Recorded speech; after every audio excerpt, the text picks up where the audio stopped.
All right, boys and girls, for June 29th, 2014, you are checking out our WWE Money in the Bank post-show. I'm hearing a little bit of echoing right now. I don't know if it's my end or if it's at my co-host and Titus Machiavelli. Titus, how's it looking over there? How many windows you got open over there? It's got a couple. I don't have an echo on my end, my friend. I wonder where this echo is coming from. Let's see if I can figure that out real quick. If I can't figure it out, we may have to ditch Blog Talk Radio. Let's see what we got here. Can you hear an echo at my end? No, you sound fine. I sound fine.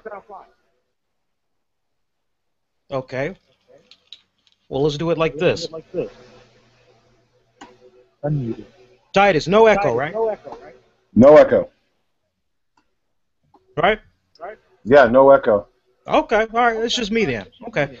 Let's go ahead and let's jump right to it. All right, so you guys that's checking us out right now on YouTube and also on Blog Talk Radio, welcome. You are checking out the RCWR Show live.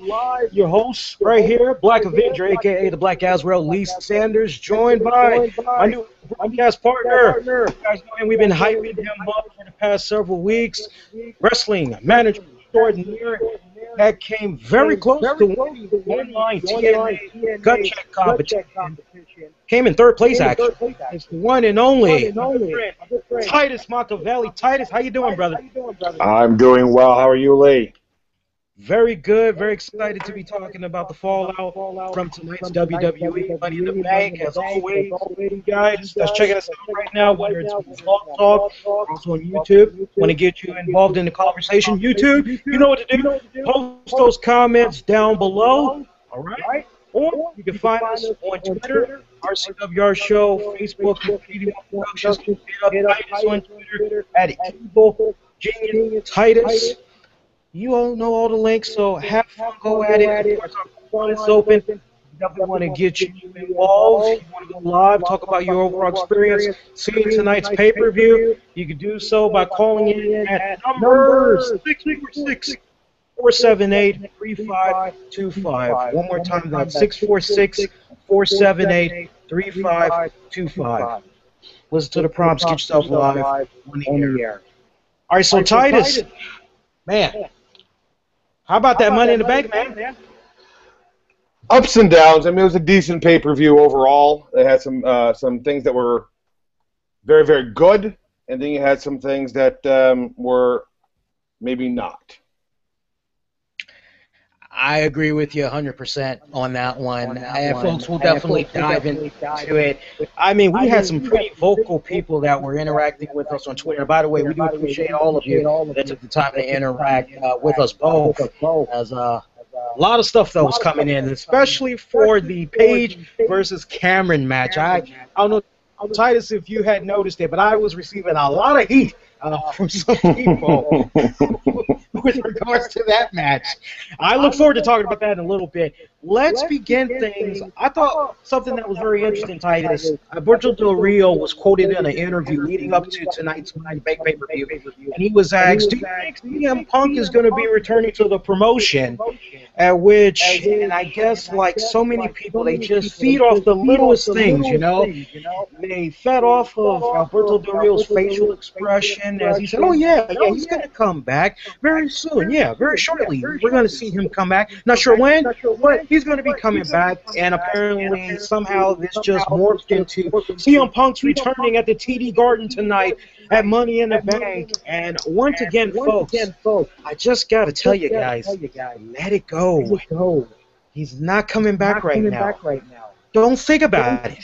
You know, don't think about it. Just go carefree. Just care about the WWE product. If he pops up, he pops up. If he doesn't, he doesn't. It really takes away from enjoying these shows that WWE is doing for. Titus, would you agree with those sentiments? I would agree completely. You know, CM Punk, I talked about this on my website just a few months ago. CM Punk is gone. He's burnt out. He is done. He has saved a lot of money. One thing that people have to keep in mind about CM Punk, before he came to WWE, he was at Ring of Honor, and before there he toured the independent wrestling scene. He's been doing it for many, many years. Your body takes a toll, especially in the independent scene. Those rings are not as good as they are in the WWE. So, you know, his body is beaten up. 434 days as WWE champion on the road for those entire time as well. It's a difficult thing. He needs to take some time away. Yeah, yeah. I really hope that folks just go on ahead and they just like leave this alone. Leave the whole CM Punk thing alone. Just seriously, it's not worth it. It really takes away from the excitement and enjoyment of the product. Just move on. Speaking of CM Punk, Titus, did you notice how during the whole Money in the Bank history, as they gave the statistics and all that, did you notice how WWE had pulled a Chris Benoit on CM Punk? I mean, folks that don't know, CM Punk has won Money in the Bank not once but twice. Matter of fact, 2 times. 2 times, that's right. He's the only guy to date that's won it twice. Technically, you can give the ball to Edge, but see, the second time that Edge had became the Money in the Bank champion, that was under certain circumstances. I forgot who held the briefcase at the time, but the briefcase had basically changed hands like on an edition, a sit-down or whatever. I think it was to Mr. Anderson. Yeah. Edge had the title for Mr. Anderson. Yeah. So that explains that. But yeah, how about that? They pulled like a Chris Benoit and like CM Punk never existed. He never was a Money in the Bank winner. Well, I have that written in my notes as we're sitting here that, you know, no Punk in the promo. You talk about all the numbers, and one of the striking numbers at Money in the Bank is 2 times CM Punk has, as you said, has won Money in the Bank, and no mention. It really is interesting to see how this is played out. It's either the most elaborate work in the history of professional wrestling, or there is some serious bad blood going on right now. And if there's serious bad blood going on, you can chant all day long. You're not getting what you want. Exactly. I love all the online petitions. Bring CM Punk back. First off, he has to want to come back, and it doesn't seem that way. You don't walk away from the size contract that he rumored to have, and so he doesn't want to come back. Clearly, they don't want to talk about him. Chant all day long. It's not going to change. I want to take this pause and address the folks that's listening and watching us right now on Blog Talk Radio and YouTube, to the dude 1917 and to Philip, who noted that they are hearing echo, and anybody else that's watching us on YouTube right now. Do me a favor, let me know if you're still hearing echoing. If you are, I need to know that ASAP so that I can try to figure out how we can fix this for our YouTube audience. But Blog Talk Radio, you guys should be okay. You shouldn't be hearing this. And Titus, why don't you, because I'm going to just be quiet for a little bit, why don't you tell the folks how things got kicked off with the pre-show kickoff, whatever the hell they're calling it. I know Renee Young had stepped in, and Josh Matthews has now been released from the company and all that. Yeah. And I was quite interested to see how this is going to play out. I've always liked Josh Matthews personally. I thought that Josh brought a sense of sort of an ESPN sort of feel to the pre-show. But nonetheless, Josh has been let go, and Renee Young has the ball. And, you know, I think there were some things going on there that trying to feel each other out, trying to figure out how it was going to go. Her first opportunity to run this. And it seemed a little, to me, it seemed a little odd how it was going. It wasn't quite as fluid as the previous few had gone. During that pre-show, of course, you did have Daniel Bryan come out to the ring and do an interview, if you call it an interview, two real questions of him by Michael Cole. And, of course, we had the nice interruption from Bo Dallas saying it must be a real pain in the neck. That's, to me, that's the line of the night, comes from Bo Dallas. And he said, not being able to participate tonight must be a real pain in the neck for Daniel Bryan. Bryan did, of course, tell him that he was a boner, and I think that's going to be one of those things that will follow Bo Dallas around for the next 10 years, a la You Suck, Kurt Angle. And he was told to Bo leave, and that's how they the interview went. It was interesting to see that Daniel Bryan was talking about possibly having another surgery. Don't know if that was a reality or whether that was a part of the storyline, but those rumors are going around now pretty heavy through Twitter that Daniel Bryan will be needing a follow-up surgery. We'll have to keep an eye on that. You look like you're struggling there, Lee. Titus, let me jump in here. Do you have any additional YouTube windows open by chance? Are you watching yourself on YouTube? I am not. You are not? Okay. Let's try this. Blog Talk Radio audience, I hate to do this to you guys. Well, you know I'm good for it. I usually remix for you guys that check us out on the download. So what we're going to do is disconnect from the Blog Talk Radio audience. And Blog Talk Radio audience, if you have the right type of device and you can hop on YouTube, go find us on youtube.com/the RCWR show. I think I might know what the problem is, Titus, and I think it might have to do with your respected end. So Titus, close Skype and hang up from Blog Talk. And let's see if that works. Folks, you got to bear with us because we're working out all the kinks right here. It's our first time doing the show together live with you guys. And, all right, there goes Skype. There goes the echo. So now we know what the problem was. So I hope you guys on YouTube are okay. One more time, Blog Talk Radio audience that's listening to us live right now, I humbly do apologize to you all. Once again, I will hook you guys up on the downloads. You know I'm good for it. I always remix for you guys. As soon as we're done, I will remix this bad boy for you, no problem. In the meantime, hop on YouTube and join us, okay? And so Blog Talk Radio, we're going to go on ahead now, and I'm actually shutting it down right here. And Titus, as interesting as everything that you just said for about 4 minutes, you're going to have to repeat that again because all I kept hearing was echoing. I heard you say Josh Matthews is a really close friend of yours. Did I hear that right? What I was saying was that I really enjoyed what he was doing for the pre-show. It really gave a sense of, I had this ESPN sort of feel to it with Josh Matthews there. It just felt a little bit more, dare I use the word, legitimate as you were watching those pre-shows. And the group there seemed a little bit out of the norm. It was not quite the same fluidity that I've seen over the last number of months with those pre-shows. It just seemed like there was some, it's Renee's first opportunity to do this, so finding her place. But I was a Josh Matthews guy. Yeah, I like Josh Matthews, and shout out to QPR. I don't think there's any more echoes. QPR, do me a favor, because your tweet's now 2 minutes old. Tweet me back and let me know if you're still hearing any echoes on YouTube. I believe we have it resolved now. Usually when I do it this way, as you saw, I remove my headphones. We're usually okay. Work with us, folks. It's going to be worth the wait. We're just working out the kinks. First time we're doing the show. This is the first time I've ever had somebody broadcast with me on the side here. So we're going to work out all the kinks. It happens. You live and learn. When you stop learning in this field, then maybe you should move on and do something else. That's what I always say. It's fun to always be learning stuff. But, Titus, I agree with you as far as Josh Matthews. I miss the guy tremendously, and I've been saying this all week long. There's some new guy.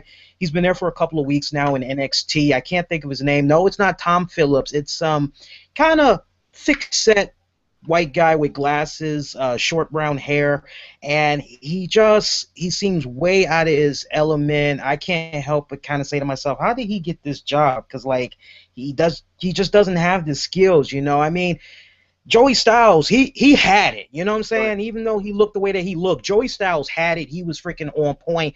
But this new guy just couldn't help but say, okay, so these guys had to make budget cuts. Why not cut that guy and keep Josh Matthews? Josh Matthews is a workhorse. And I've been to enough WWE events, Titus, where I've seen Josh Matthews at the little booth right before the pre-show. And I've seen him there by himself, and he's just going over his notes. He's not cracking any jokes. He's not smiling. He's just getting all those notes down, trying to get as prepared as possible. A true professional. And I really hope in due time, whether it's us or with one of our colleagues, he's able to do an interview and talk about what it was like working with WWE. And I'm quite sure right now he probably got hit with this like out the clear blue, because the guy has been quiet since his WWE release. QPR, thank you, buddy. I was trying to kill some time there to hear back from you. He said he doesn't hear anything anymore. All right, so we are now officially good to go. Welcome to those of you for checking us out. All right, so we got that out the way. How about that Daniel Bryan thing? Was that what you expected? Because honestly, I thought they were going to go in a direction where Daniel Bryan was going to be escorted off the premises. Because I was saying this a couple of weeks ago. I said, look for Daniel Bryan to be put in a situation where maybe he's going to say something along the lines of, okay, you know what, the authority, they didn't even have the common courtesy to call me and tell me that they were going to be stripping me of the title. I didn't know any of this that was going to be going on. It just came out the clear blue. If anything, they actually had told me that the next WWE event was going to be in this city, and that's where me and Bree went, and we looked like fools when we got there. I was thinking maybe that was going to kind of happen. Were you expecting the same thing, or it went down the way you thought it would? It actually went straight down as I thought it would. I think that the purpose of Daniel Bryan on the pre-show was to get eyes on the pre-show. Simple as that. Yeah. He wasn't part of the program, wasn't part of the show. It was to draw eyes onto that pre-show, trying to get people on the network sooner. I think it was just a publicity stunt to get people on the show. Yeah, I'm with you. It didn't have a lot of storyline. It didn't have a whole heck of a lot of to do with anything other than rehashing some of the the bad will, so to speak. But no, I just didn't feel there was a story there.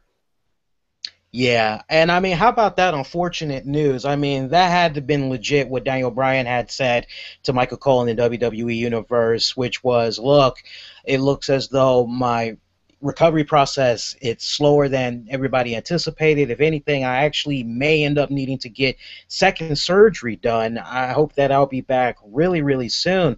I mean, this just couldn't come at a more messed up time right now, considering the roller coaster ride that Daniel Bryan had. I got to put this question out there to you, Titus, because we had talked about it earlier in the week, but do you see the Yesamania era being done? Do you think this was a case right here where it was just about the chance that got Daniel Bryan over and not necessarily the man? Or, you know, was this really a case right here where, because it had that whole, and I've been saying this for the longest, the whole Rocky Cinderella story to it, that this was something fans were able to get behind, and that unfortunately WWE creative, they aren't going to be able to duplicate that magic again whenever Daniel Bryan does come back? Because I would think the road ahead whenever he does come back is going to be a very tough one if they want to try to make him be a main event guy again.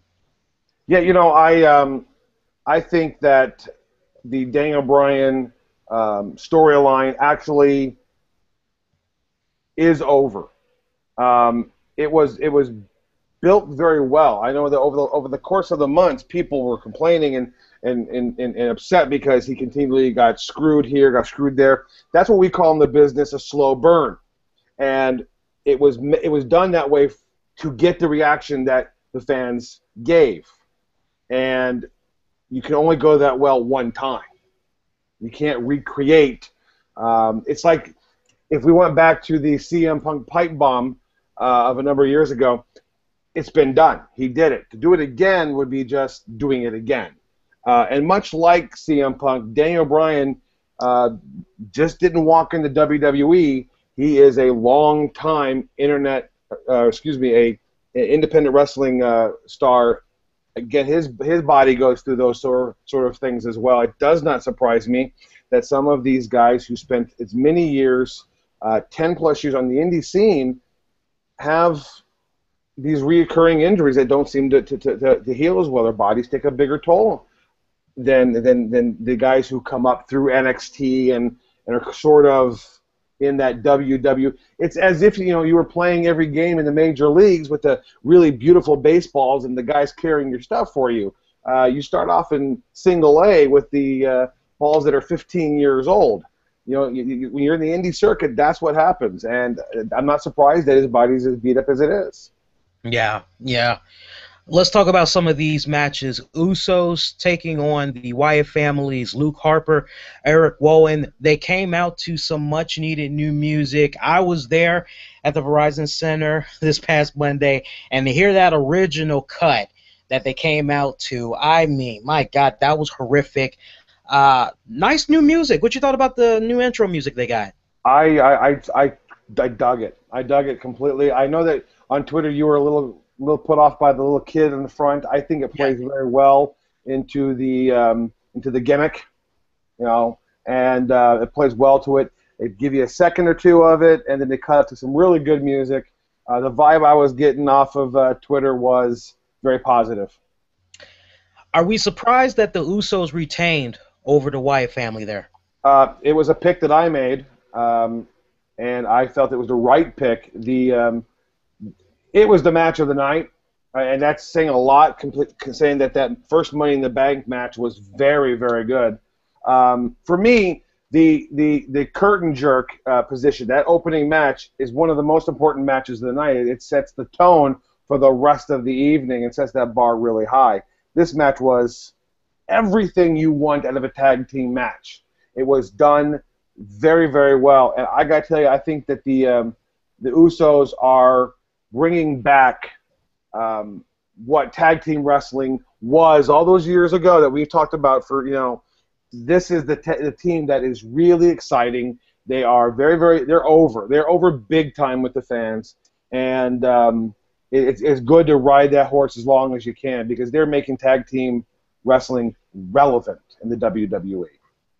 Yeah, I agree with that 100%. I'm with you. Yeah, I thought that Harper and Rowan were going to get the tag titles for a simple fact. Like, it just seemed like these guys, both of these tag teams, they've just been going at it. Seemed like for a good hot minute, and I just kind of felt like, okay, maybe this was going to be the night because it just kind of seems like the past few times these teams have locked up, they've been kind of teasing that, okay, this could be Harper and Rowan's moment right here.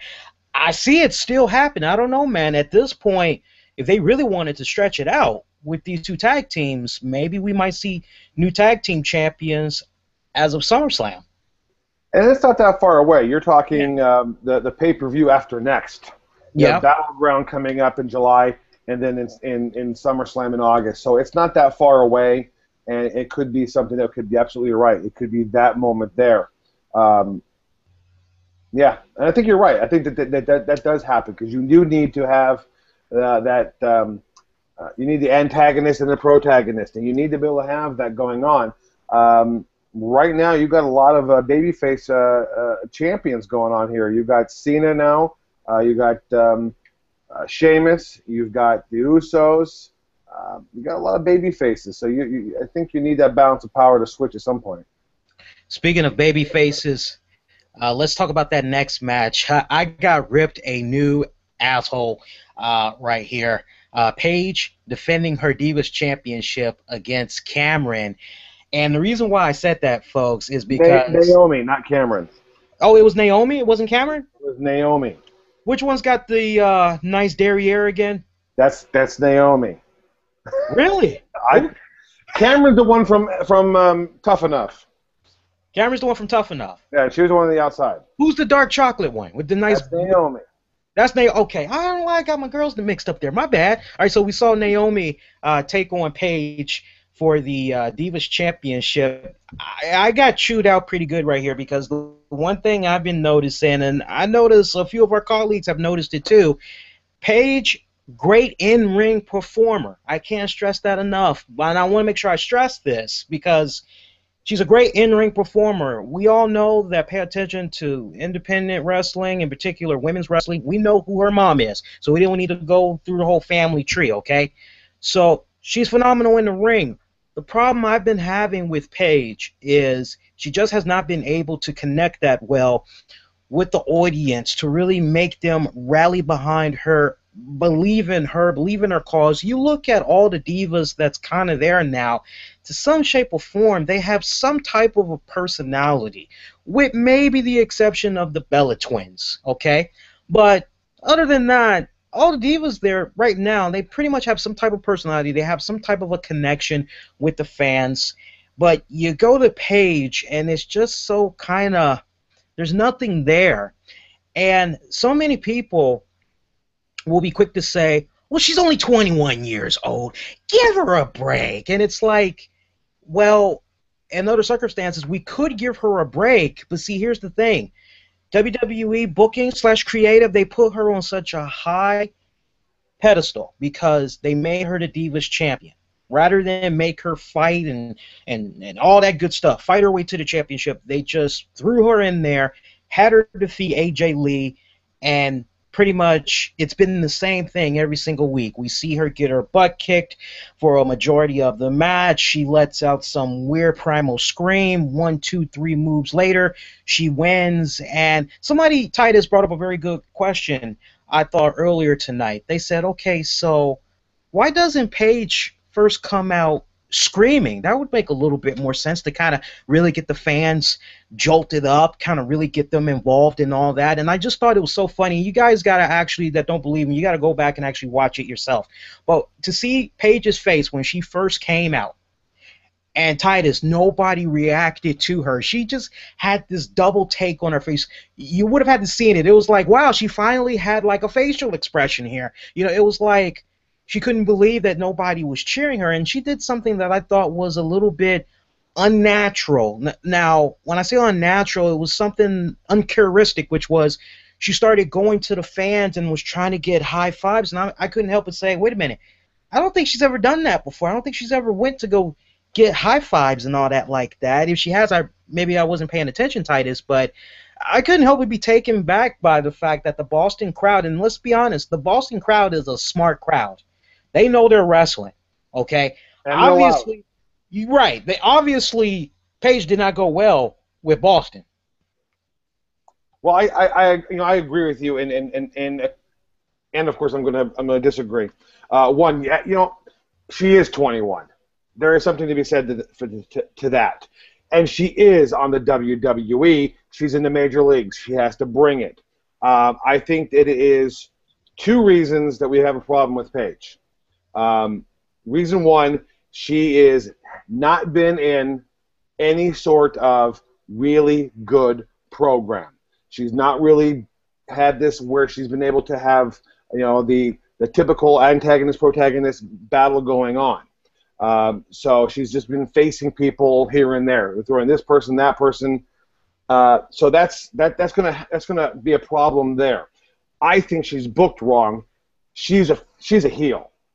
She's not a face. Yes. I look at her and I see heel, and I see heel as in Lita heel, not sexy Lita heel, but Lita heel. I see that in her more so. So I think you need a heel turn with her. I'm excited about the Divas division, and I dare say that.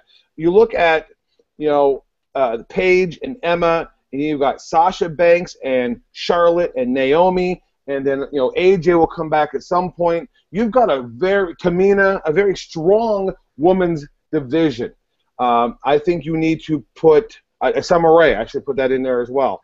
I think Paige turns heel. I think Emma needs to give up all the dancing, bubbly thing and be a real just Trish Stratus style babyface. And I think you've got some great things going there. Paige has got to be booked better. And I think that's where you're at. Yeah.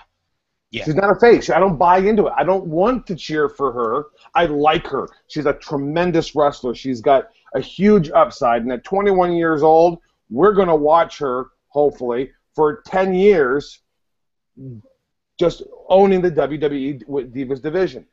Yeah. I just don't buy what I see, character-wise. Yeah. And let's make sure we stress that, because there's this one guy, and I'm not going to give him his 15 seconds of fame and mention his Twitter handle, but there was one guy that was so passionate about Paige, and he was coming with derogatory comments and all that. And it's like, look, guys, I know it's pretty much late at night. Mostly guys are up right now probably watching. There's not really too many females, but hello to you ladies out there. But guys, stop thinking down there, all right, and really use the other head for a second. Great. Paige is awesome, no doubt about it, but she's got a long ways to go. Titus, I'm with you 100%. I think that this is a girl that will actually be dominating the WWE for like years to come. It would be a dumb move to like toss her and go with somebody else, send her back down to development or release her. It would be a silly move. They definitely have something there with Paige. But yes, And they could easily do something with her. You know, you've got tweets with Emma and her, and I say you partner them up and you push them around his faces for a month or so, and then you have Paige drop the dime on her, turn heel on her, and then that's going to get that reaction from the crowd going, "Oh, you bitch. How'd you do that to her?" And then you get the reaction from people where she's just not coming out and she's just, "Oh, look, there's Paige. She's going to wrestle for us. Yay." Something to marinate on as we get ready to go to our next match. And by the way, Paige did successfully retain her championship. The match was definitely enjoyable. I had no problem with it. I actually enjoyed that Diva match more than what was to come later, and we'll talk a little bit more about that. And what a finishing move that she had at modified DDT that she did. Paige? Yes, that was a very cool move. Yeah, that was a really cool move.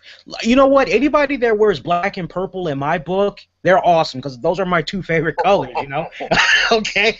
But one thing about Paige, something for you guys to marinate on, a lot can happen in 6 months to a year as a certain person had won Money in the Bank. I don't want to spoil it for you guys that didn't see it yet, but that person that won Money in the Bank, I am picking up Edge, I am picking up CM Punk rolled into one. Man, that would be something to have Paige paired up with them.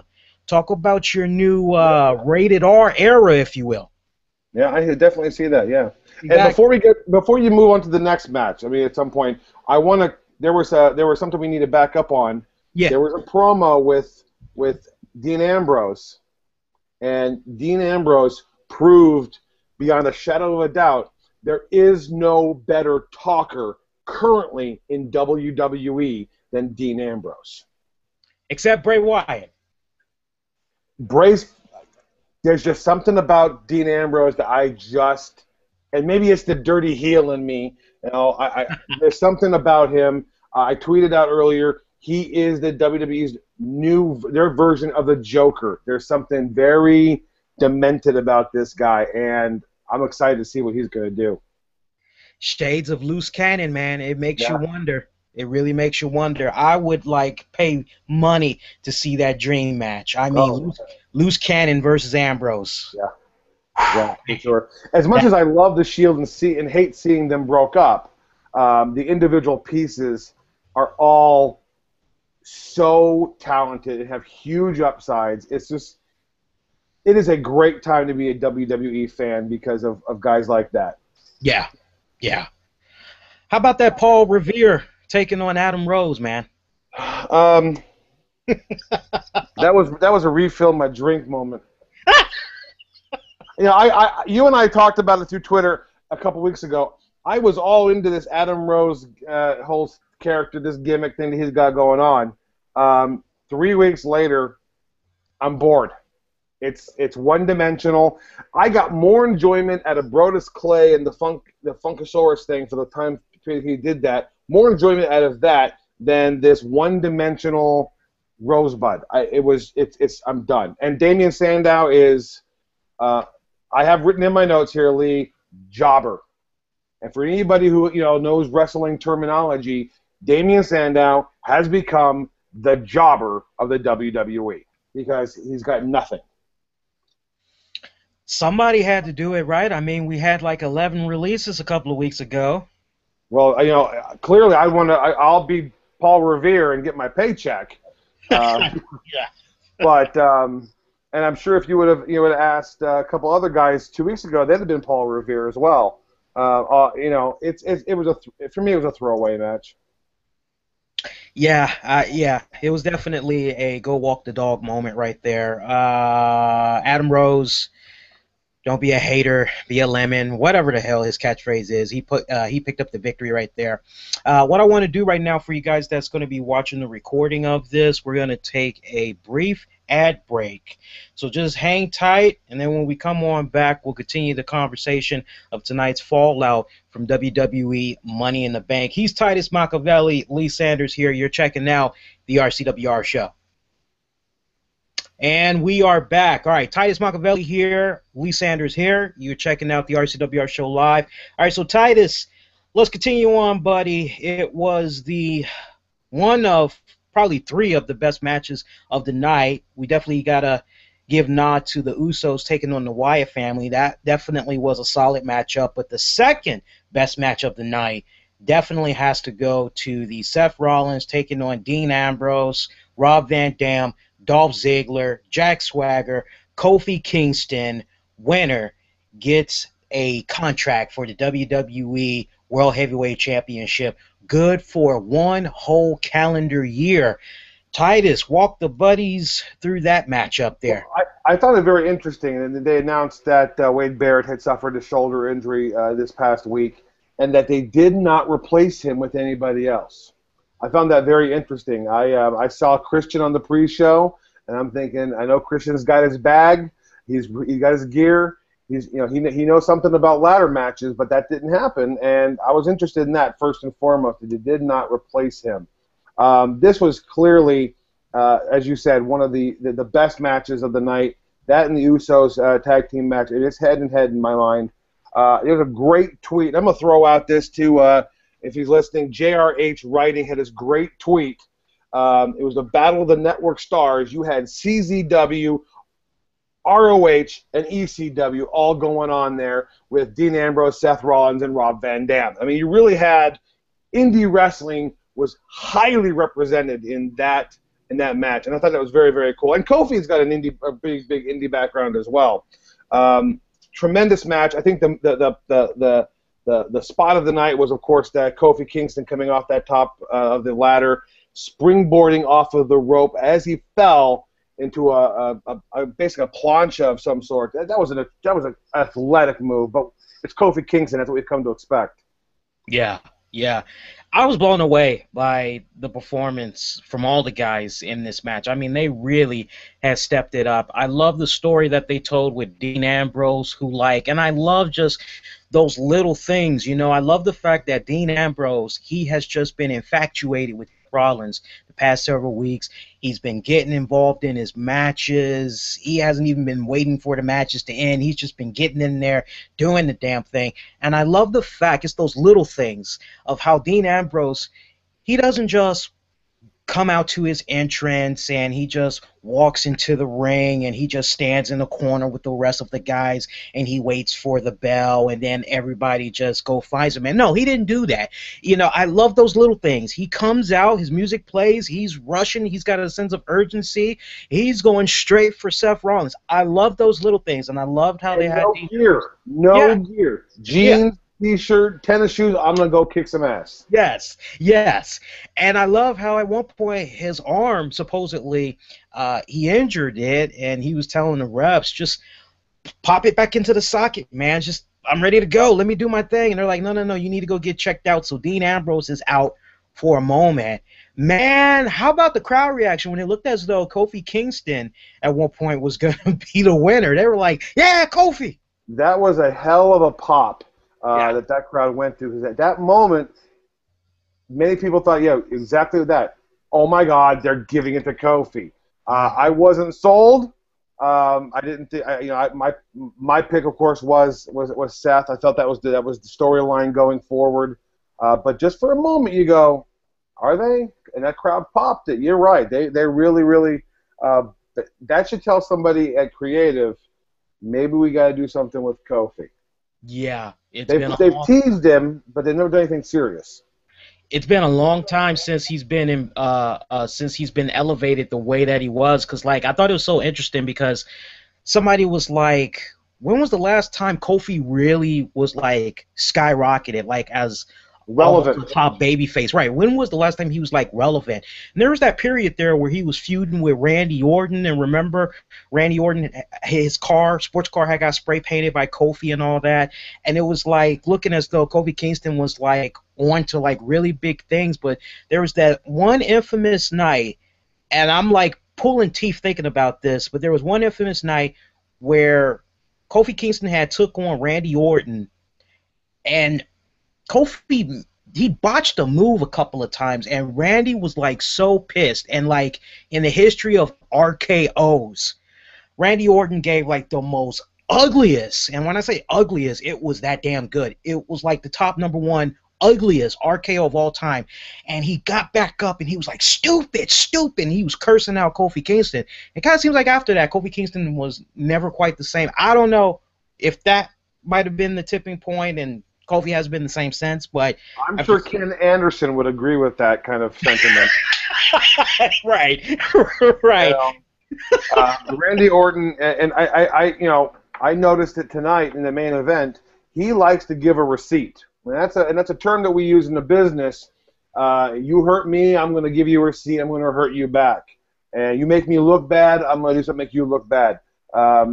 But yeah, that's typical Randy Orton style. He likes to give a receipt. So yeah. I think he might have gotten some buried there based upon that. Not to mention, because we're talking about pops, aside from Kofi, Dolph Ziggler was really looking like maybe he was about to have his moment. There was a third one. Was there? No, that was it. RVD, at 43 years old, through all the matches in ECW and everything he's done, that mother can still put on a match when put in the right situation with the right people. Yeah. If you had any questions why they have RVD, tonight shows you why they have RVD. They book him in a better situation with better quality wrestlers. He can put on a match of the night. Yeah, yeah.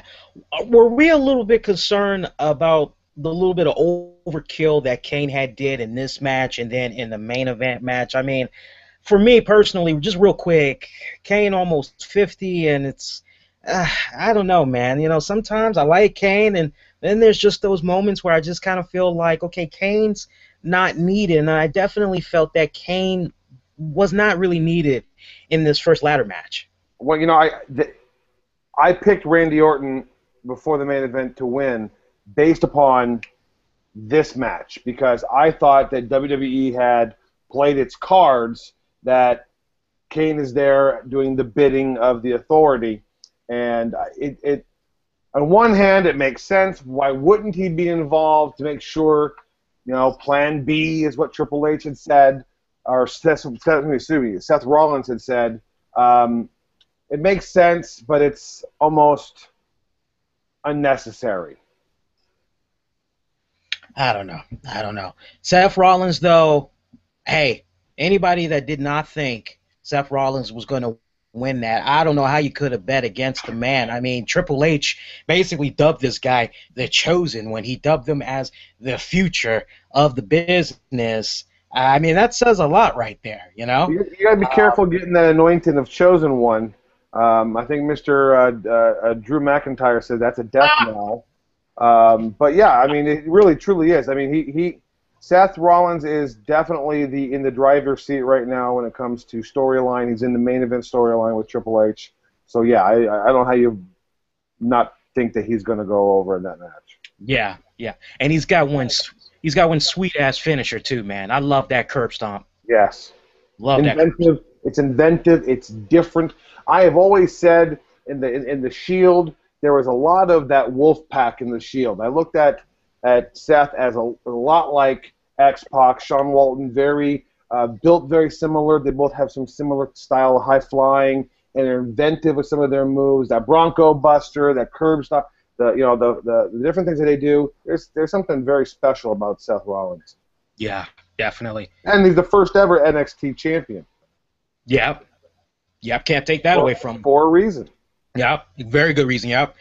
Ryback will taking on Stardust, Goldust. I mean, this was really a no-brainer right here. I knew that the team of Stardust and Goldust was going to win, but my whole thing was, can I be entertained? And I really didn't particularly care too much for this match. Titus, you may probably disagree with me on that, but I didn't care about that match. It was boring. The only thing I found interesting is that Goldust's new tag team partner seems to wrestle a little better than the one he had just a few weeks ago. Cody Rhodes seems all of a sudden maybe re-energized with this new character. I think it's short-lived. It's got, again, one dimension to it. And I got to say, I am so damned tired of Goldberg chants. It was cute and funny at first, but it gets old. And I know the match wasn't great, and I know the match gets a little boring, and it's the 75th time that these guys have wrestled each other in the last few months, but it gets a little old. Yeah, seriously. One thing I thought was nice, it was kind of cool how Curtis Axel came out kind of wearing some attire. Yeah, kind of had Mr. Perfect thing going on there. I kind of like that. But, the thing I don't understand with Cody Rhodes, I mean, look, we can be honest. Cody Rhodes, he's a good-looking guy. He's got a nice body. You see his wife, you're like, wow, awesome, I don't understand the whole why do we have him in this silly little makeup, like the same reasons why you go way back before Legacy and all that, and he was doing the whole face mask thing. It was like, okay, why do we have him? That's just silly, and I just think what's going on right now with him is really silly. It just really kind of comes off like the powers that be aren't really sure what to do with Cody Rhodes. And you really wonder if there's a McMahon bias towards a Rhodes. Yeah. You go all the way back. They made the play, got Dusty from NWA, and what they do, they put him in black and yellow polka dots. Yeah. And then they bring in his son, the natural Dustin Rhodes, and then you put him in an androgynous gold, lame jumpsuit. You wonder sometimes if there is some. It's a Rhodes, screw him, type of attitude. Yeah. I don't understand it, man. I just don't understand it. Next up, it was Sunday in the church. Gonna testify, pass the coin, been around, put here your donations. Testify, praise Jesus, amen. Big E Langston, a.k.a. Apollo Creed, taking on Alexander Rusev, Ivan Drago, Rocky IV. Look, I didn't care about this match. Wait. There's only one thing to care about. What's that? I waited for this match the whole night. I sat down, put everything aside. I did not tweet. When Lana was there, everything was good. I saw a tweet tonight. Every time I see Lana, I think about defecting. And I got to say, the American capitalist that I am and all, there's something about Lana. Other than that, yeah, the match is a one-off. Look, Lana wasn't even enough for me. I mean, it was good eye candy, but Lana just was not enough for me to sit through the commentating. I put that bad boy on mute, and I put the Rocky IV a song on by Robert Tepper, No Easy Way Out, and I just watched that match for all it was worth, and I'm like, all right, we're going to see Ivan Drago kill Apollo Creed again. All right, now where's Rocky? Where the hell and that's my Rocky? Question. That is my question, Lee, because I'm with you on this Apollo Creed thing. I was actually looking at the Reverend Biggie Jackson at that point.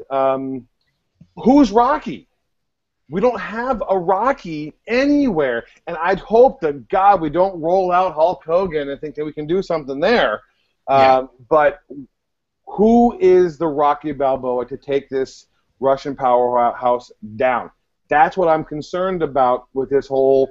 I like Rusev. I think he's. This match is terrible because it was a bad big man match, and they didn't work each other very well.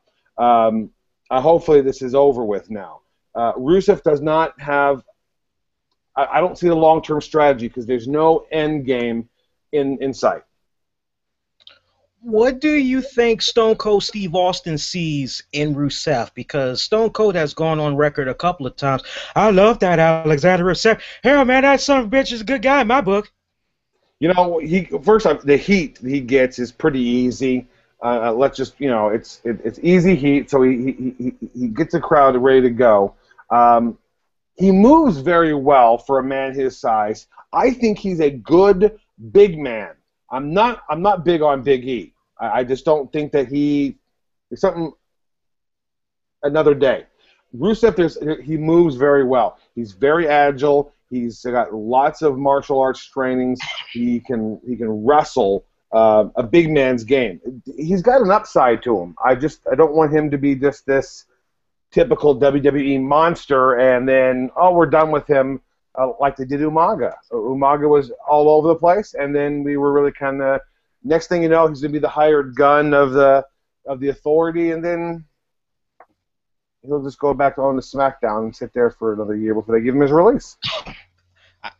Titus, I don't know if you got a chance to go to a recent WWE live event and you got a chance to see Rusev, but I saw him for the first time this past Monday in D.C., and I knew he was short, but I didn't really realize just how short he was. And, I mean, I took pictures, too. It's on our Facebook page, guys. I mean, this guy is so short. I mean, I was surprised he was able to come up past the third rope. I mean, that's just how short he is. I mean, he reminds me of, like, a miniature version of Taz, only there was something about Taz. I mean, he had everything up until he came into the WWE during the whole WCW invasion, and basically Triple H was like, ha, bow down to me, and that was pretty much it.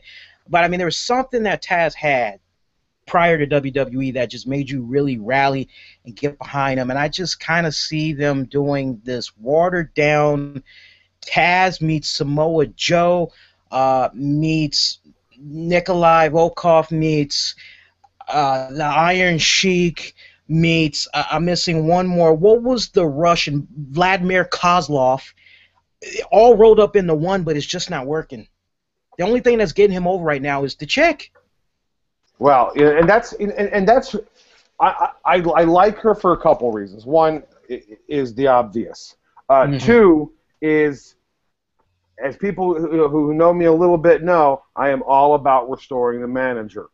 And Lana is a manager. She's not a valet. She's not just eye candy. She has a very specific managerial role that comes to that. I love that she, yells "crush," and he just goes to that camel clutch that he does.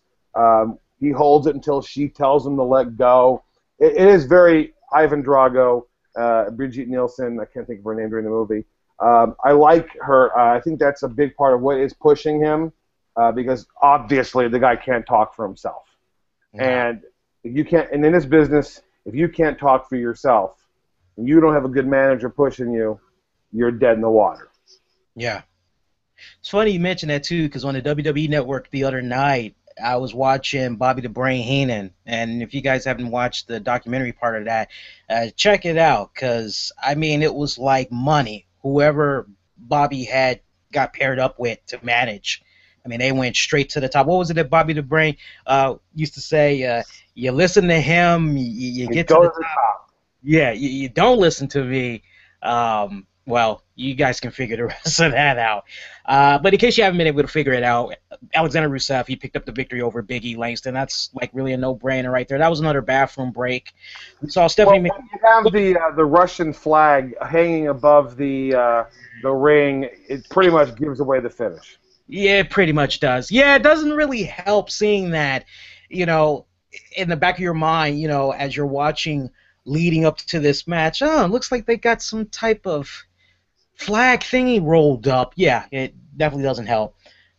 We saw Stephanie McMahon in a backstage segment with the Bella Twins. I thought it was kind of nice that we saw Brie back, and I don't know, Titus, I'm kind of getting this weirdest vibe that maybe I'm hoping as early as SummerSlam we might see Stephanie take on Brie in a straight-up wrestling match, unlike what we saw with Steph and Vicky.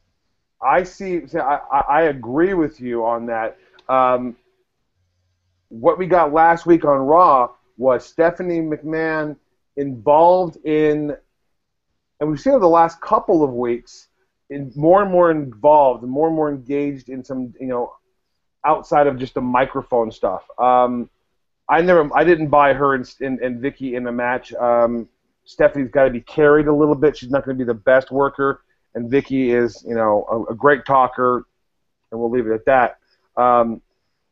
Not that the Bellas are a great professional wrestlers, but they do work at it. They do a decent job at it, and they could pull off a better match. And I think you hit the nail on the head. I actually, I think both the Authority are going to be in a match at SummerSlam with Mr. and Mrs. Danielson.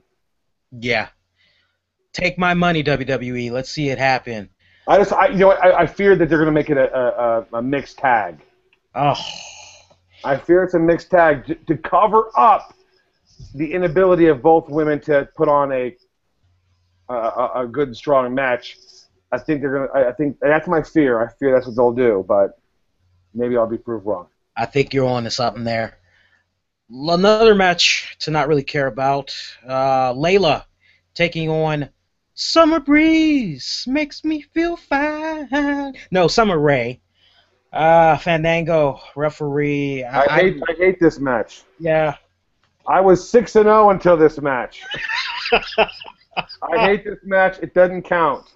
What to say about this match? I mean, they did a good job with the first Divas match, and they should have stayed there. That's what you should have said. Enough said on that match, but if you guys want to know who won that, it was Layla, and there was some hot, steamy kissing afterwards with Fandango. And some really bad crying. It makes me want to go see the Marine 3 even less. Ooh. Was that nasty of me? Yeah. I've been saying all week, unfiltered, unleashed. I'm going to speak my mind. I love it. I love it. Main event match time. Alberto Del Rio taking on Bray Wyatt, Cesaro, John Cena, Kane, Randy Orton, Roman Reigns, Sheamus. One thing I want to talk about, Titus already alluded to who won, but if you missed it, that's okay.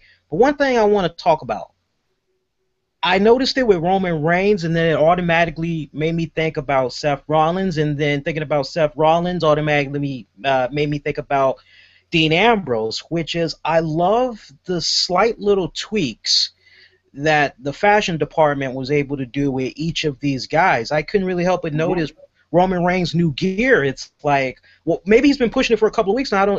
But I swear that wasn't what he wore this past Monday. I don't think it was what he wore this past Monday. Okay, yeah, I was looking at that. I was like, wow, that looks, that's awesome, And you guys already know about Seth Rollins. I mean, he's got like a Batman. He's got a Batman Dark Knight Rises type of costume meets Power Rangers thing going on. I like it, though. It's pretty badass. But thoughts about this match, man? I mean, let's not tease the folks any longer because they've been with us this long. We got a new WWE champion, and unfortunately, we can tell you this. It's not Roman Reigns. It's not Randy Orton. It's not Alberto Del Rio. That was an easy one to say, yeah.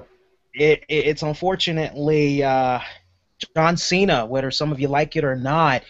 Titus, run with it as long as you want, man. Your thoughts on seeing John Cena not only become WWE champion again, but with this, it makes it be the 15th time that he's been the champion, one away from being tied with, the Nature Boy, Ric Flair. Well, I am a big John Cena guy.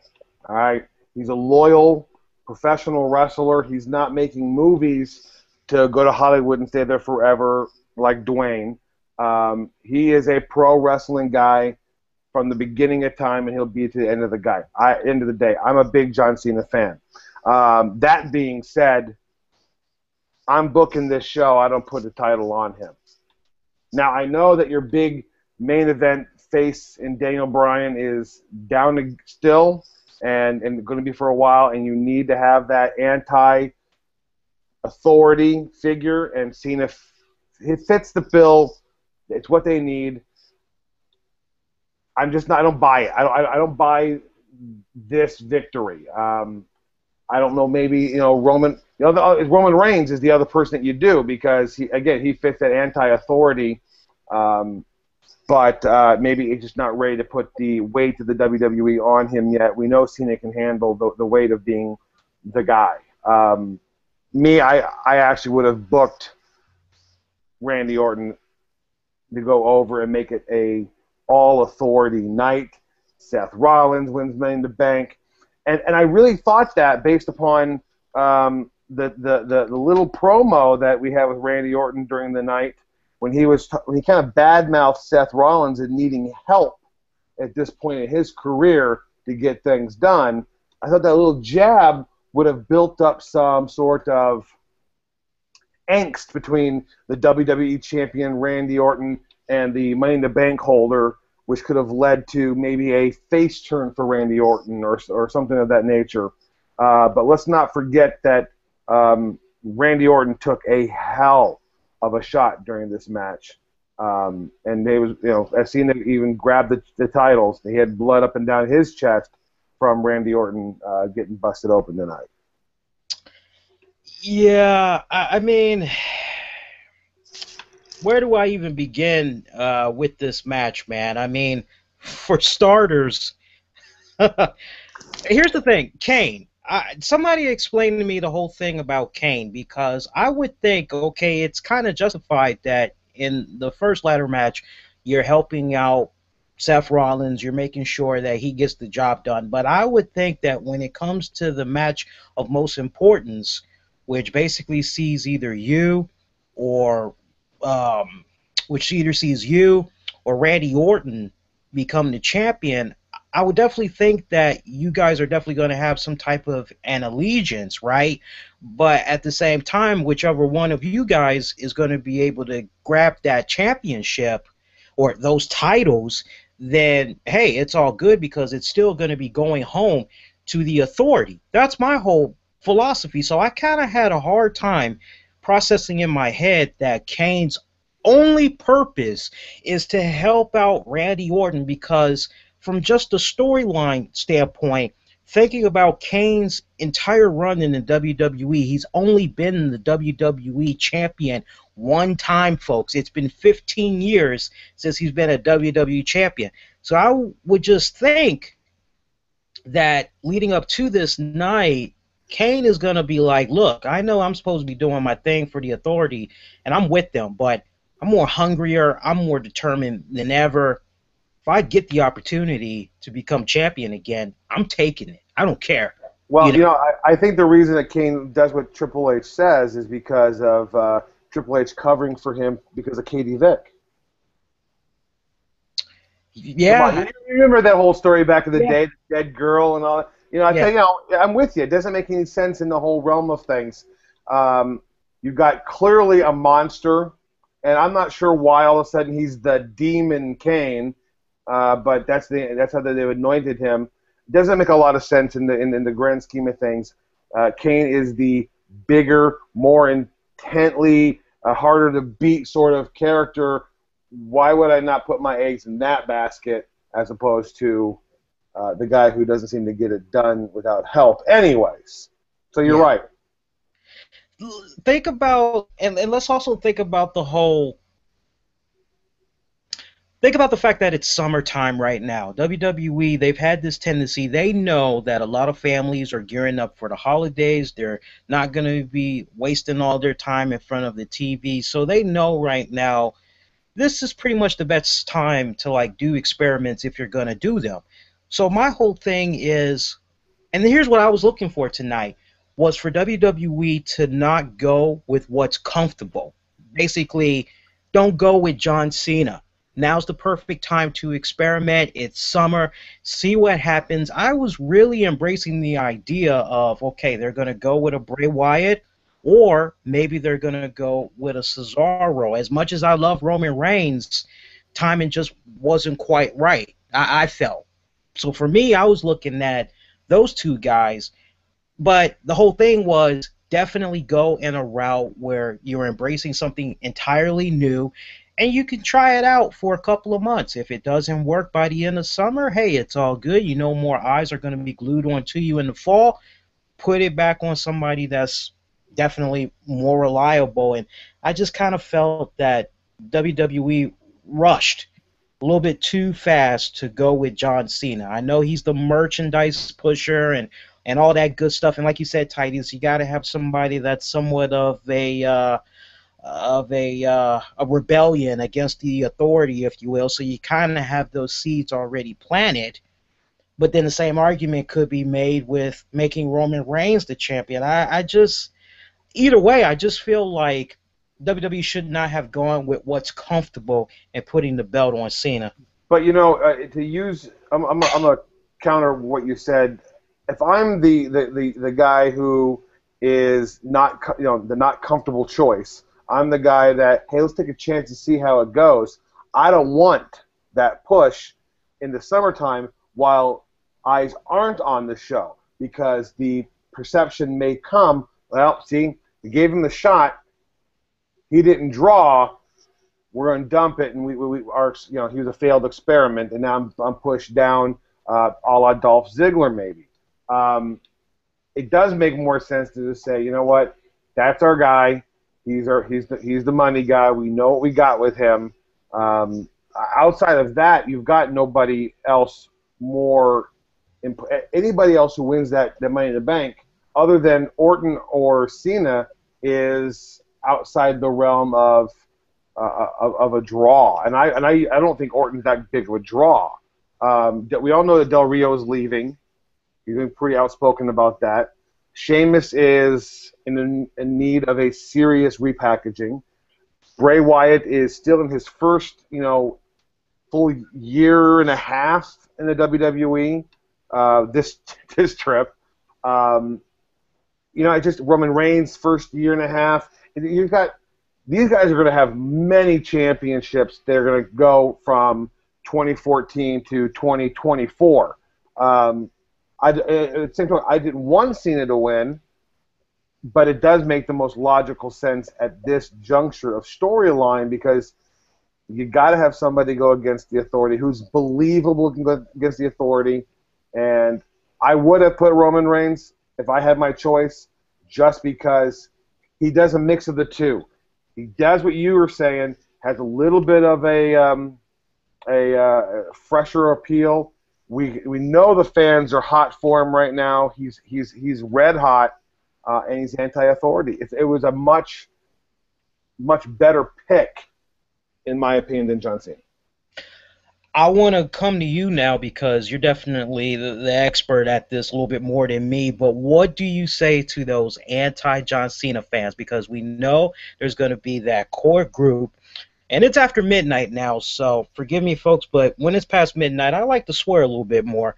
You're going to have those anti-John Cena fans that's going to go, crap, shit, fuck John Cena again, man. What the hell, man? This is BS, What do you say to those anti-John Cena fans that everything that you just said, but they don't like the fact that it's really easy. It's really easy. It is there are those, the loudest in the IWC, the Internet Wrestling community, who will say that doesn't make fucking sense.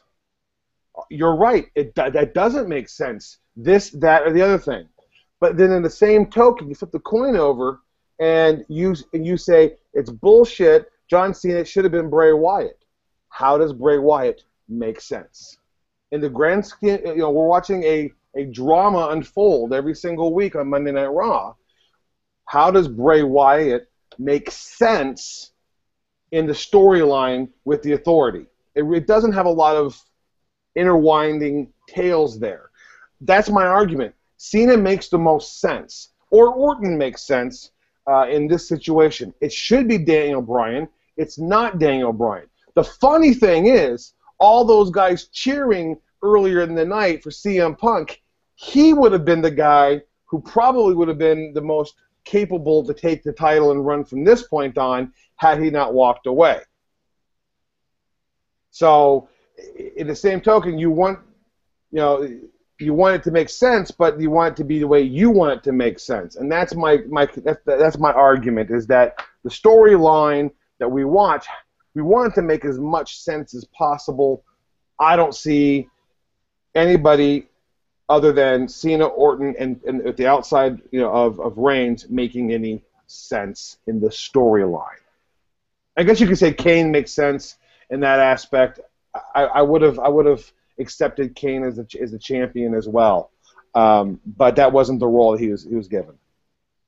I mean, you would have thought that. I mean, you talk about a swerve to make Kane be the champion. Nobody would have been able to see that coming. And my whole thing is WWE has been obsessed the past several months in proving to whatever that Reddit user is, or that gambler guy, Dolphin, whatever. Dolphin something or other. Right, they're trying to make sure they stick it to him and all the other gambling websites. Nobody would have seen Kane coming. Kind of like, Undertaker's got his streak. Yeah, he's not going to lose. But that would have been a serious swerve. And like you said, the night could have still ended with a clean sweep for the Authority. And it's kind of like, wow, dark days are ahead for the WWE. Can anybody overpower the Authority, But I agree. I mean, either way, I actually would have liked to seen, as I'm expecting John Cena to win, and I put that out on Twitter. The easy money was on Cena.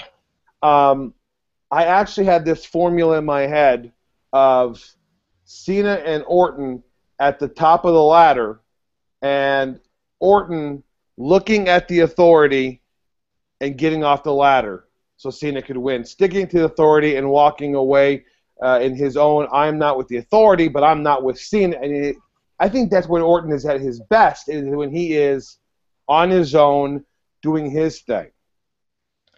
I just realized something that you said earlier, and for some reason it just like poof in my head right now. Going back to the whole Wade Barrett thing, you said you were a little bit surprised that Christian didn't get in there, or furthermore, you were a little bit surprised that they didn't announce a Wade Barrett replacement. Now that I'm really thinking about it and knowing how things ended up, I'm actually very surprised that not at any time leading up to tonight's pay-per-view did they have a Brock Lesnar appearance. I mean, that would have been money right there. I mean, I don't know about you, but I would have accepted in that first ladder match Dean Ambrose taking out Seth Rollins when he came back holding on to his arm and everything. I would have accepted that, and then pretty much maybe you could have had it be a moment where maybe Dolph Ziggler was going to be looking as though he was going to be the Money in the Bank winner, and then all of a sudden you just see some big blurry figure come from like the fan section somewhere, like the way the Shield would come in. And then they get in there, they got a hoodie on and all that. They get in there, they grab Dolph Ziggler, pound the hell out of him. And JR, Mike Cole and them, they're like, who is that? Who is that person? Who the hell is that? And then you see the F5 just come out of nowhere. Hoodie comes off as a result. It's Brock Lesnar. Got the slyest freaking grin on his face. He climbs up the ladder, grabs that Money in the Bank contract, right? You go to later on in the night. Rather than have John Cena just be standing there all, hey, I've done it again. I'm a 15-time champion. You can't see me. You basically cue up Brock Lesnar's music, and the last burning image that you have in your mind is, okay, you know what? John Cena may have became a 15-time champion, but it looks like he has a tough road ahead, and not only the Authority, but Brock Lesnar. You could have ended it like that, or you could have had Brock Lesnar do a serious beatdown on John Cena, right? The other cats, don't worry about the other participants from that match. They're pretty much licking their wounds. They're outside the ring and all that. You then could have seen Kane. You could have seen Randy Orton. They all could have ganged up on John Cena with the help of Brock Lesnar. And then another last burning image, if you want to go there, is the Authority standing strong. Hell, you could even got Seth Rollins, call him back in there, have him get in on the beating too. But the Authority stands strong over John Cena. I don't know if I buy the hoodie part of it. Yeah. But the John Cena winning and then the Lesnar coming out, we had that 2.5 years ago already. Mm. I think the way that WWE wanted the night to be was it was the Authorities' night until John Cena screwed them out of it, and Yeah. they're going to do to John Cena what they did to Daniel Bryan. Yeah. You're not going to ruin our nights and our plans. So you're not part of you call my wife names. You mock what we do. Well, we'll teach you a lesson. That's what Right. I think you're gonna see, and you're gonna see. One thing you saw, and I didn't get a chance to put it out there because that Money in the Bank match moved so stinking fast. You had an official passing of the torch tonight. John Cena, Roman Reigns, face to face, championship belts hanging above them. For that moment, that was a almost passing of the torch, saying, "Son, welcome to the main event status. Let's get it on." Because those two are going to have that's a main event at WrestleMania a year or two from now, where Roman Reigns does become the WWE champion for the first time. That was a big moment in Roman Reigns' career. All these guys from the Shield have really gotten their walking papers to the future tonight. Dean looked tremendous in his spot. Seth, obviously, Money in the Bank. And then Roman Reigns got that nod from the man, John Cena. Overall takeaway for Money in the Bank tonight. I think overall, WWE is very well known to be very scripted out, very forthright with their timing. We have a plan for the next 3, 4, 5 months. I think tonight was the reset button because I think Bryan Danielson is going to be gone longer than what they originally thought, and there was a reset button. John Cena is going to be champ. They're going to hold it on him for a while because it might be the last title run he has for a while. I just don't see, with as much love Triple H has for Ric Flair, I don't see them taking that 16-time moniker off of him. I don't see that. Yeah. I see tonight as being a reset going into the summer, dog days of summer, beating up John Cena, and start the plan to the road to SummerSlam has officially started. Yeah, a very hard reset that WWE did. One more time, your winners, folks.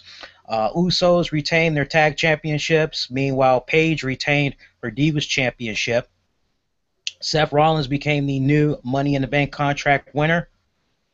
Stardust, Goldust, they picked up the win over Rybaxo. Rusev picked up the win over Big E. Layla defeated Summer Rae. And in your main event match, your new WWE World Heavyweight Champion is John Cena.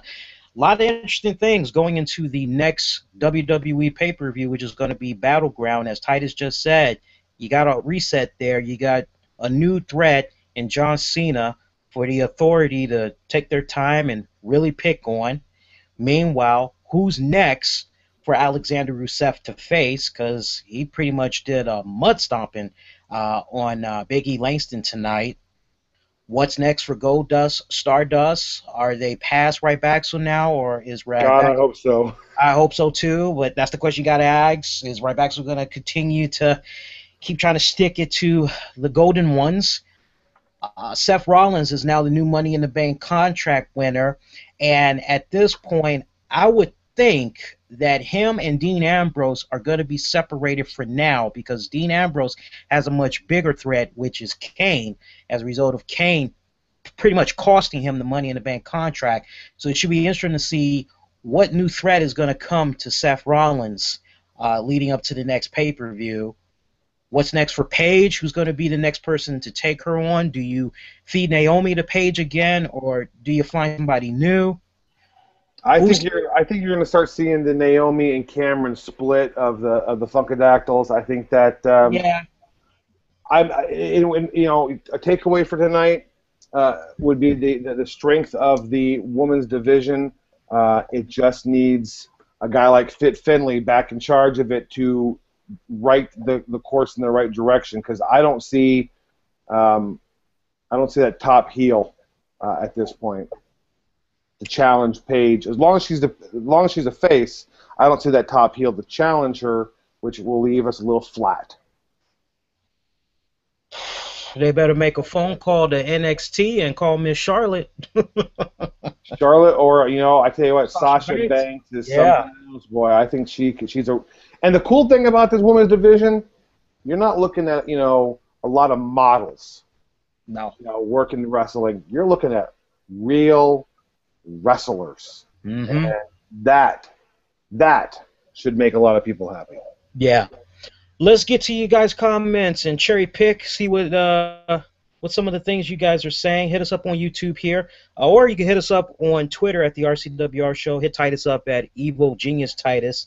Let's have right at it. Damon, I think they should have split up the titles, having Cena and Orton each grabbing one of the titles. What do you think about that? I'm glad that there's just one championship to be concerned with again, because honestly, it just kind of seemed like at one point WWE just kind of like, okay, well, that's it for the Raw's champion. Well, what are we going to do with the SmackDown champion and all that this week? And I would think just that whole challenge of trying to just consistently make both shows be separate, sooner or later you're going to come across a roadblock. And honestly, I like the fact that there's only one title to be concerned with again. If anything, they need to do away with the two championships and introduce a new title already. The reason we had two championships at that time was because the roster was that deep. It was big. Yeah. It was big. You had two rosters. You had WCW. You had ECW. Excuse me. You had three rosters. And you had WWE all together. It was deep. If you didn't have those two separate brands, a lot of guys would have gotten buried. And there are already guys buried because they're so deep. I agree. It's a tough thing to do here. You get the big gold belt. There's history and prestige to that. That's 80 years of prestige. You got the new WWE Championship. That just came, a year and a half ago with The Rock. Which one do you go with, or do you ditch them both? I don't think you ditch that new WWE. They put a lot of time, effort, and energy into getting that thing created. So it's got to be ditching that big gold belt, and that's not an easy thing to say you're going to do. Exactly. Not the title of Flair, not the title of Dusty Rhodes, and that's a history in that belt. Yeah. One thing I will say, I don't know if WWE would be willing to do this, but it would be really nice if they could release that big gold belt to the indies. I mean, I think that would be the ultimate, like, wow, how about that WWE? Yeah, they're gonna ride it. I mean, they bought it, and they own it, and they're gonna ride it for what it is. I mean, again, it's that history involved in that title that they can latch onto and call it their history now. Yeah. Bullet Club, I think Brock and Cena is going to square off at SummerSlam. Honestly, I think that's what's going to happen because there was a report that came out earlier this week. WWE was said to be livid with Amazon.com because they had released a SummerSlam image for this year, I guess, for the DVD, and it had John Cena and Brock Lesnar on it. So in some shape or form, I guess that's what we're going to be seeing at this year's SummerSlam. So, yeah, Bullet, that's probably what we're going to see. Lesnar would work with the Authority and becomes the Authority's champion, but that leaves me with Seth Rollins. Would he cash it on Lesnar and turn face? I don't know. Titus, you want to tackle that real quick? I see it, if they're going to do that match, I see Cena going over. Yeah. It's a short, putting the title on him now and off on SummerSlam, that's a month and a half run.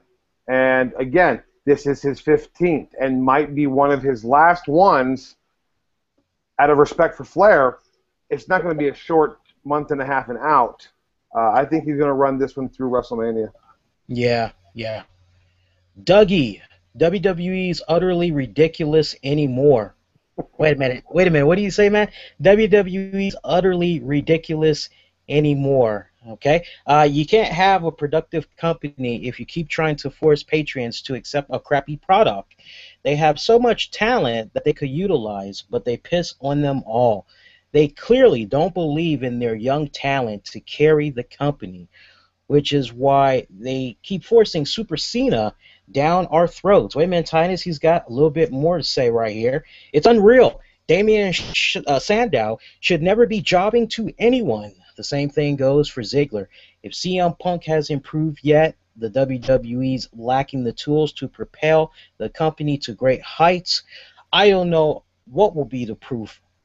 Ambrose, Rollins, Wyatt, Ziggler, Barrett, Reigns, Cesaro, Usos, Harper, Rowan, Kofi, Swagger, even Rhodes, Stardust, and Goldust. These are the guys to keep in rotation. All right, wait a minute. Now, hold on. Usos, tag team champions. Dean Ambrose got a huge push tonight. See, Seth Rollins might have won his match, got Money in the Bank, and Roman Reigns was handed the future in his moment with John Cena, and Bray Wyatt is as hot as you can be, and he's a heel. I don't buy him as a heel right now. It's being likes. So I don't. If it's such a bad product, why watch? Exactly. That's my argument. Hey, this is unfiltered here. Why watch? Exactly. I'm actually. Was it a great pay-per-view? No, it wasn't a great pay-per-view. No. But is the future bright for WWE? It's extremely bright. You've had the first match alone. You have 4 guys who are going to be stars in WWE for the next decade. I am so up on Harper. Harper is a big, huge man who can move. He reminds me of another big man who can move in The Undertaker. He is talented. How he comes off with those suicide dives. You had a lot of young talent getting pushed over. I am so sick of people using the name Dolph Ziggler. Dolph Ziggler is fragile as far as I'm concerned. He's had 2 opportunities to put the title on him. Both times he's had to go out of it because of injury and concussions. He's fragile. You put it. You do it once, fine. Do it twice. Shame, the old saying: "Fool me once, shame on you. Fool me twice, shame on me." Yeah. No arguments here. And Damian Sandow shouldn't job to anybody. He's a great talker. No doubt Damian Sandow's a good talker. I actually like him in a manager's role a hell of a lot more. He is a Bobby the Brain Heenan style talker. He would make a tremendous manager. He's not a great wrestler. I agree with that. No arguments here. I agree with Titus 100% on that one, folks. Jamie, hey, Lee and Titus. Titus, I must say, very impressed with your announcing and your RCWR show debut. It was very well done. Yeah, thank you, Jamie. Long-time fan there, and Jamie. Money in the Bank was pretty good tonight. I love the Money in the Bank ladder match for the contract and the WWE World title as well. And that opening tag team match was amazing. But I must disagree with you, Titus. I felt the Wyatt family should have gotten the win. All in all, though, a great pay-per-view. P.S. Titus, could you please explain why you felt the Usos win was the best way to go and not give the titles to the Wyatt family? I'm trying to see how long ago that was. Titus, I think you, not to beat the horse to death, but I think you explained fairly well. Yeah, there's no reason to. I sum up. They're going to win the tag team titles. It's a definite going to happen, and it should happen at SummerSlam. Bigger event of the year. It's one of the top 4. The Usos are very, very hot. They're very, very big. So to cut them off now kind of cuts the rug under them. You talk about the guy before who says all these young guys aren't getting a push. These young guys are getting a push. They're hot. You're going to ride them. But at the bigger event at SummerSlam, it makes a lot more sense to have the Wyatts beat them at that point. Yeah. It's going to make the payoff even more sweeter. Honestly, I think SummerSlam is going to be the payoff, because honestly, I'm looking at that Battleground pay-per-view. That is still a relatively new pay-per-view. What's this title? This is going to be their second or third time with Battleground. Second, I believe. Second time, yeah, because if I'm not mistaken, last year Daniel Bryan was chasing Randy Orton for 3 consecutive pay-per-views, and Battleground was one of them. The pay-per-view buy rates were very, very low.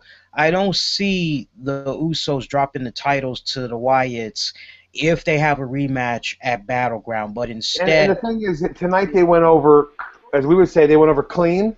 You know, yeah, they're going to go over clean again at Battleground, and the Wyatts, they should go over dirty and steal the titles away, and that's going to get fans endearing to those young Usos even more because they got screwed out of their title.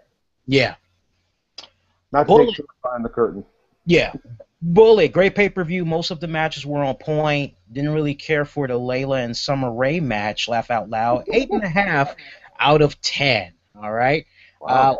I'm going to read 3 more from you guys. And if we don't get to your comments, please don't take it personal. You can keep the comments going. If anything, we'll probably follow up on what you all have to say Monday night, which is in a handful of hours. We're already in Monday, but like in a handful of hours where we do the Raw Fallout. And it's actually going to be a much shorter show now that we worked out the kinks and all that. It's going to be a much shorter show. But, I don't mind when we go in the overtime with you guys because y'all bring up some really good points. Y'all put up with us for a long time. This is pretty much your moment right now. Eric, hope all the Lesnar fans are happy, because the result of this ladder match is a direct result of his 4 matches a year status. If he wasn't here, we could have had maybe Cesaro, Wyatt, or Reigns win that. There could have been a step taken toward the future, but instead just another sidestep to the same old of the rest of the year. Titus, thoughts on that one? I am not a big fan of part-time wrestlers. I'm not. I bash The Rock.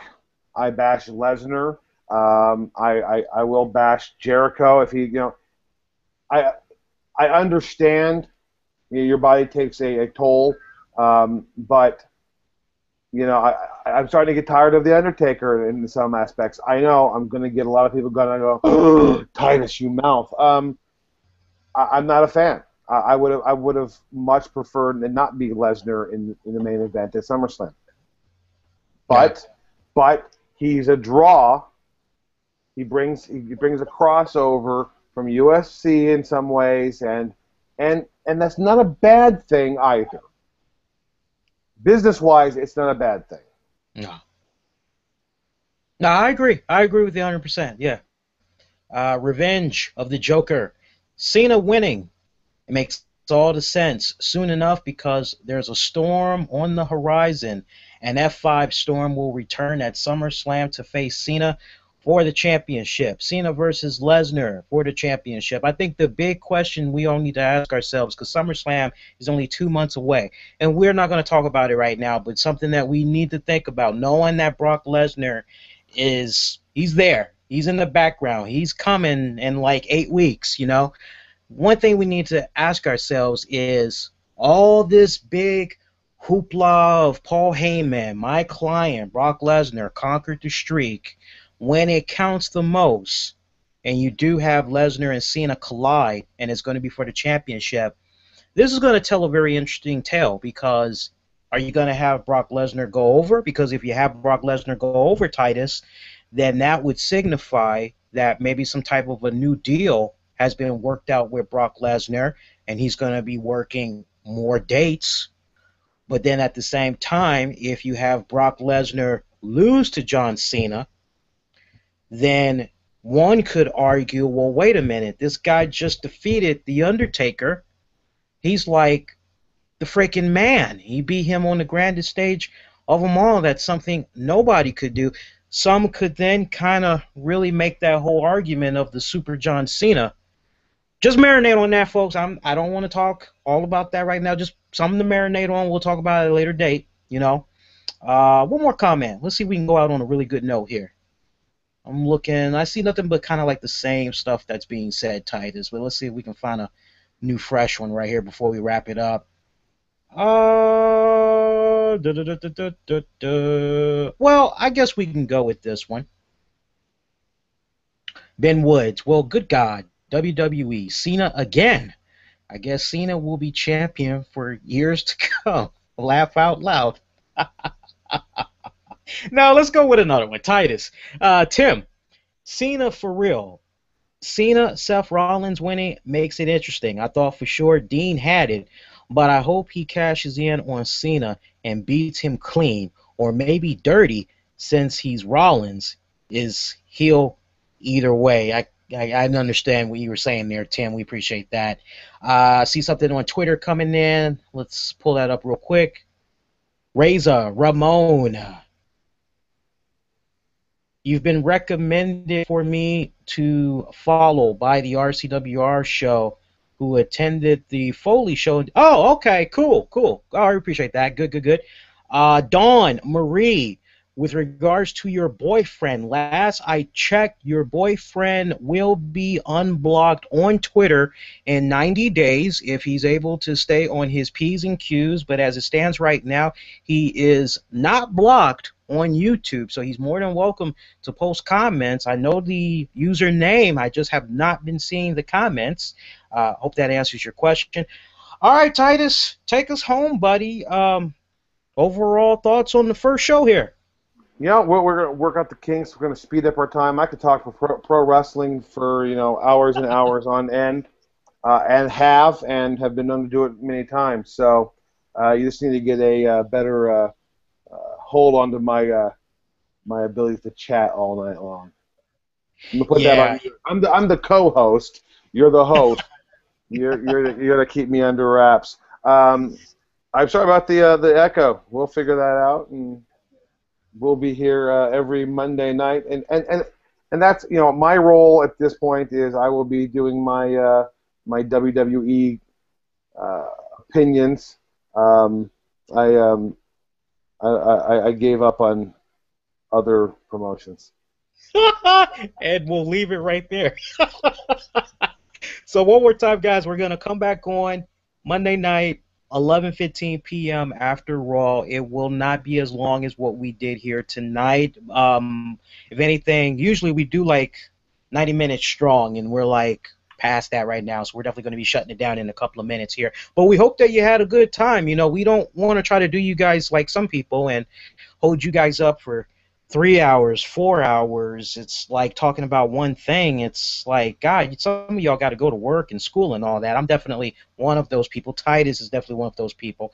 But we do appreciate you guys staying up with us. A very good night, good morning. For all the very latest wrestling news and beyond and stuff in between, be kind, rewind. We got episodes available for you all to check out. Check out the links in the episode description below. If you enjoyed this piece, despite the little hiccups, please give this a thumbs up.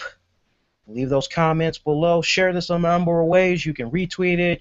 You can Google Plus it. You can Facebook it. One of the many ways. Spread a good word about us and our content. On behalf of the one and only Titus Machiavelli, on behalf of you guys, thank you all so much for staying up with us. A very good night, good morning. Please be safe and be kind to one another. I'll see you next go round. Everybody take care.